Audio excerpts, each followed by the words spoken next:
চলো আজকে নিজেদের গাছের আম মেখে খাবো আর তোমাদের সাথে শেয়ার করব আমাদের এই গাছটায় এবার প্রথম আম ধরেছে। আমের দিনে সবাই তো আমরা কম বেশি আম মাখিয়ে খাই, কিন্তু নিজেদের গাছ থেকে ছিঁড়ে তাজা আমটা মাখিয়ে খাওয়ার যেই টেস্ট, সেটা অন্য আম মাখার সাথে মিলালে হবে না। গাছ থেকে পেড়ে নিয়ে এসেছি তাজা আমগুলো, এগুলোকে এখন কেটে মাখবো। আমি আজকে কোনো কাজই করব না, আমার একমাত্র ডিউটি হচ্ছে আজকে ভিডিও ক্লিপ নেওয়া। আর আমাকে হেল্প করছে আমার ছোট বোন আর শাকিল। আমগুলোর খোসা ছাড়িয়ে কতক্ষণ পানির মধ্যে রেখে দেব, যাতে আমের মধ্যে যেই কালো পানি বা কষভাব বের হয় ওটা চলে যায়।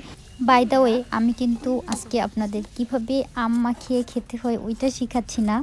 আমাদের দেশে সবাই জানে কীভাবে আম মাখিয়ে খেতে হয়, শুধু এক একজনের স্টাইল বা ধরন এক এক রকম।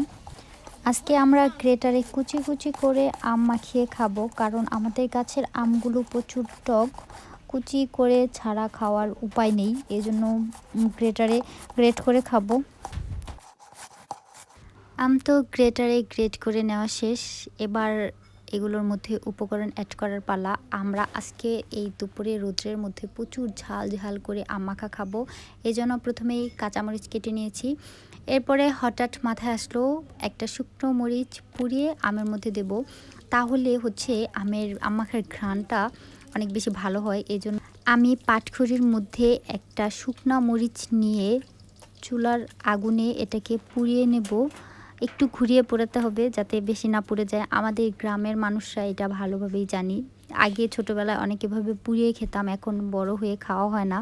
এবার লেবু পাতা তো লাগবে, আম মাখার মধ্যে লেবু পাতা না হলে ঘ্রাণটা একদমই ভালো আসবে না। তাই আমি আমাদের সামনের বাসার আন্টিদের বাসায় চলে গিয়েছিলাম লেবু পাতা আনার জন্য, আমাদের বাড়িতে নেই। আমি লেবু পাতাগুলো খুবই সাবধানে ছিটছিলাম, কারণ অনেক কাটা, আর একবার কাটা বিঁধে গেলে অনেক যন্ত্রণা করে। তো লেবু পাতাগুলো 4-5টা লেবু পাতা আমি ছিঁড়ে নিয়ে বাসায় এসে এগুলোকে ভালোভাবে ধুয়ে দিলাম। আর লেবু পাতা আনতে গিয়ে আন্টিদের বাসার আম গাছ থেকে একটা পাকা আম আমাদের সামনে পড়ছে, ওইটা নিয়ে আসছি। এবছরে গাছের পাকা আম খাওয়া হয় নাই, আজকেই ফার্স্ট টাইম আমটা ট্রাই করছি। আমটা মোটামুটি মিষ্টি ছিল। এখন তো আমাদের সবগুলো উপকরণ মিশিয়ে নেওয়া শেষ, হালকা লবণ দিয়ে ভালোভাবে মেখে নেব। এতগুলো মরিচ দেওয়ার কারণে আমি যেহেতু আমটা মাখছি, আমার হাত তো পরে প্রচুর জ্বালা করছে। তারপরেও আম মাখার জন্য এই হাত জ্বালাটু স্যাক্রিফাইস করাই যায়। নিজের হাতে লাগানো আম গাছের প্রথম আম খাচ্ছি।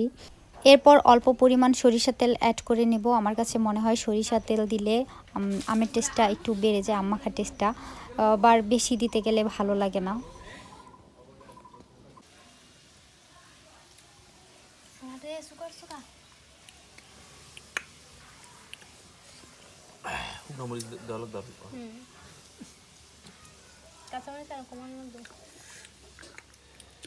জাল অত বিষয় নাই।